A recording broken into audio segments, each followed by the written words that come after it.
আসসালামু আলাইকুম বন্ধুরা, আমি সাহানা কিচেনে আপনাদের স্বাগত। আজকে দেখাবো বাঁধাকপি কুমড়োর ঘন্ট। তো লাগছে বাঁধাকপি কুচিয়ে নিয়েছি, কুমড়ো ছোটো ছোটো করে কেটেছি, আলু নিয়েছি, টমেটো দুটো কুচি, ধনে পাতা, পেঁয়াজ দুটো, আদা হাফ চামচ, রসুন হাফ চামচ, কড়াইশুঁটি আর কিছুটা দেবো সয়াবিন। এটা আমি ধুয়ে ভিজিয়ে নিয়েছি। এরপর কড়াই আমি একসঙ্গে সব দিয়ে দেবো। বাঁধাকপি,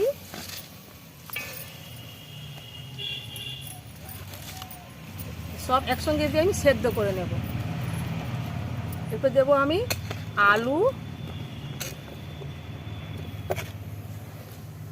আবার দেবো কুমড়ো, এরপর কিছুটা সয়াবিন, ভিজানো সয়াবিন দিয়ে দিলাম। নুন হলুদ দিয়ে আমি এটাকে সেদ্ধ করে নেব। 1 চামচ হলুদ,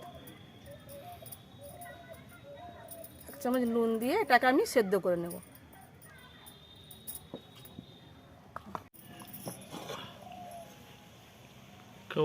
সেদ্ধ করার সময় একটু জল দেবেন, হাফ বাটি জল দিলাম,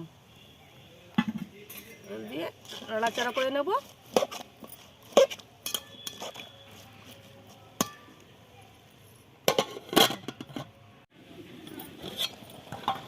এই দেখুন সেদ্ধ হয়ে গেছে, আলুও গলে গেছে। আমি এটাকে অন্য পাত্রে ঢেলে নেব, ঢেলে ফোড়ন দেব।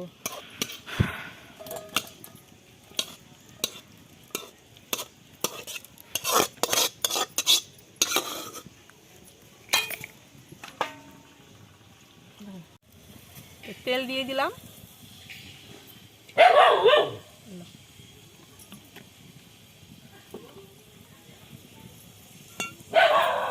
তেলটা গরম হলে আমি একটু 5 ফোড়ন দিয়ে দিচ্ছি।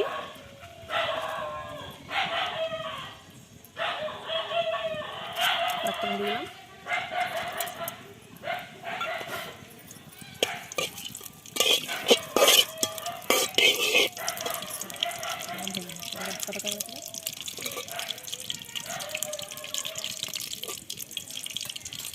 এতে দিয়ে দেবো পেঁয়াজ। পেঁয়াজটা হালকা লাল করে ভাজবো।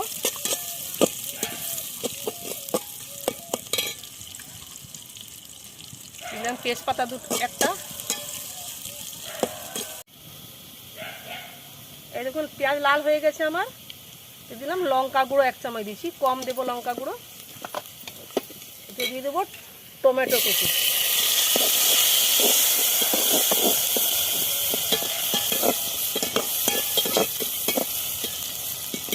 রসুন বাটা হাফ চামচ আর আদা বাটা হাফ চামচ দিয়ে দিলাম। এতে হলুদ দেবো না, যেহেতু প্রথমে হলুদ দিয়েছিলাম।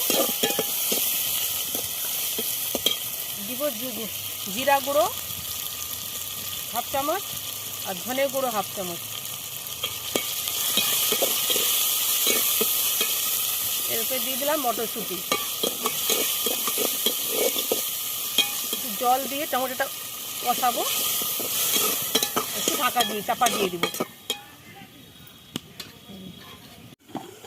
এরকম মশলা ভাজা হয়ে গেছে আমার। এতে আমি দিয়ে দিব আর সবজি দিয়ে দিলাম, কপি দিয়ে দিলাম।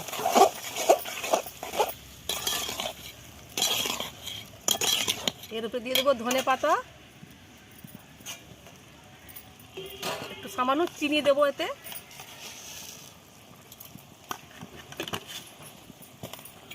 দিয়ে নাড়াচাড়া করে নামিয়ে নেব।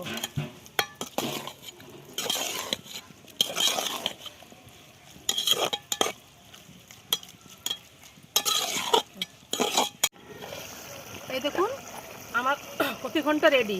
এতে আমি একটু সামান্য ধনে জিরা ভেজে গুঁড়া করে রেখেছিলাম, দিয়ে নামিয়ে নেব। সামান্য এটা করে দেখবেন, খুব সুন্দর লাগবে। আমাদের বাড়িতে এটা প্রায় রান্না হয়, খেতে খুব সুন্দর লাগে। নামিয়ে নিচ্ছি আবার।